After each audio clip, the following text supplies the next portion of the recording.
पढ़ो बेटे।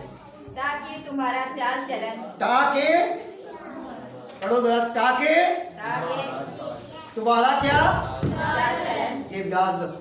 इसमें बोलना, चालना, चाल चलन, आपकी गुफ्तगू करने का अंदाज, आपका हर तरीके से चलना, किस तरह आप खुदा की बादशाही में दाखिल हो सकते हैं।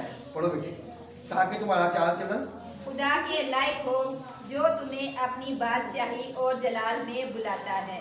क्या बुलाता है जी खुदा की बादशाही में आपको? आपका आपका चाल चलन, आपका चाल चलन, आपका किरदार, आपका उठना बैठना, आपका बातें करना, आपका खुदा के साथ जुड़े रहना, आपका उसके नाम के साथ जुड़े रहना है। ਇੱਥੇ ਤੁਸੀਂ ਦਿਲਾਂ 'ਚ ਬੁਕਸ ਨਹੀਂ ਕਰੋਗੇ, ਇੱਥੇ ਤੁਸੀਂ ਤਫਰੀਕੇ ਨਹੀਂ ਕਰੋਗੇ, ਇੱਥੇ ਤੁਸੀਂ ਇੱਕ ਦੂਜੇ ਨਾਲ ਰੰਜਿਸ਼ਾਂ ਰੱਖੋਗੇ ਕਿ ਤੁਸੀਂ ਖੁਦਾ ਦੀ ਬਾਦਸ਼ਾਹੀ ਦਾਖਲ ਹੋਗੇ हैं होगे नहीं हो सकते। बाइबल कहती है तुम नहीं दाखिल हो सकते। तुम्हारा चाल चलन, तुम्हारा जीने का तरीका, तुम्हारा कलाम करना खुदा की बादशाही में तुम्हें लेकर जा सकता है।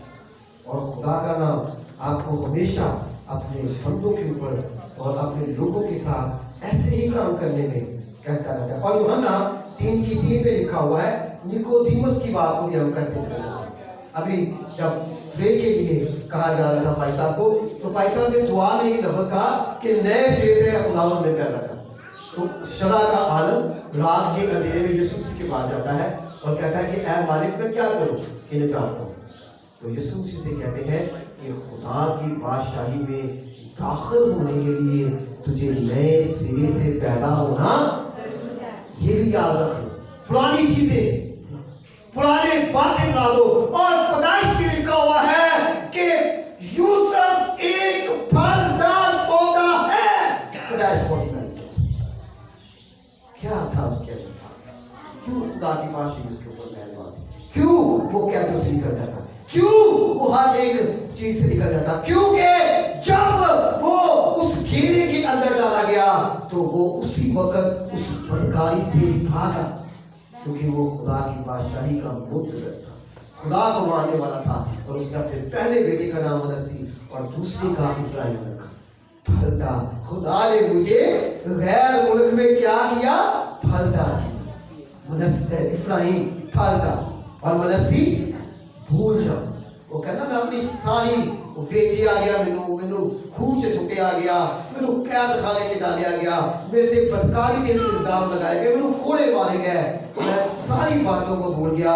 और उसने अपने कलोठे बेटे का नाम रखा मुनस्सी। खुदा की बादशाही का भेद बड़ा है, खुदा की बादशाही में दाखिल होने का भेद बड़ा है। और पढ़ो बेटे इफिसियों 5:5 में, खुदा की बादशाही में वो लोग दाखिल नहीं हो सकते जो अपने चाल चलन को नहीं। इफिसियों 5:5 पढ़ो बेटे, 5:5 सुनो खुदा का कलाम। क्योंकि तुम ये खूब जानते हो, क्योंकि तुम ये खूब जानते हो हाँ जी किसी हरामकार या नापाक या लालची की जो बुत परस्ती के बराबर है, मसीह और खुदा की बादशाही में कुछ मिरास नहीं। हाँ जी, यीशु मसीह की मिरास में कुछ भी मिरास नहीं। यही है यीशु मसीह की जिंदगी में दाखिल होने के लिए, आपको पकीज़गी के लिए, आपको अपने चाल चलन के लिए, आपको अपनी जिंदगी के अंदर ईमान के लिए, आपको रास्तबाजी के निभाने के लिए, आपको अपने ताई खुदा के ताबे रहने के साथ साथ चलना होगा। और खुदा की बादशाही में वो यूहन्ना बपतिस्मा देने वाले से भी बड़ा है, जो अपने आप को क्या करता है? छुपा खुदा का कलाम इफिसियों के लिए। और अगर आप मुकाशमा में भी देखते हैं तो आखिरी हमारे पास फ्यू मिनट है और हमको एक बादशाही भी दी गई है और उनको हमारे खुदा के लिए एक बादशाही और कायम बना दिया।